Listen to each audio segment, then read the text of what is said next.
This is Jimmy Rogers. He is a self-taught electrical engineer and an entrepreneur. He runs a business designing and selling open source kits, hardware kits for people to make.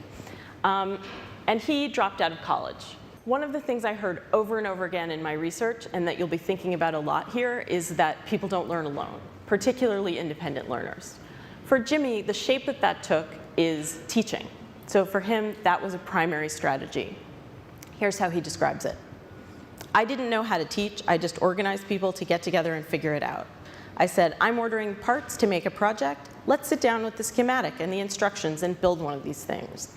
Then 5 or 6 of us would get one working and then get everyone's working. After that, I would often run a workshop teaching how to do whatever it was we'd figured out. So there's this sort of procession for Jimmy that ends in a confirmation of that he knows what he's doing because he can teach it. People always ask, well, how are you going to get a job if you don't have any credentials? Most of the people I interviewed had no problem with that, and Jimmy's one of them.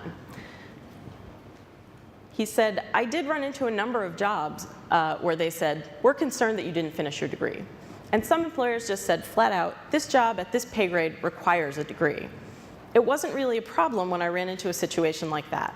What that tells me is it's going to be a very bureaucratic, hierarchical type place, which I don't do well with.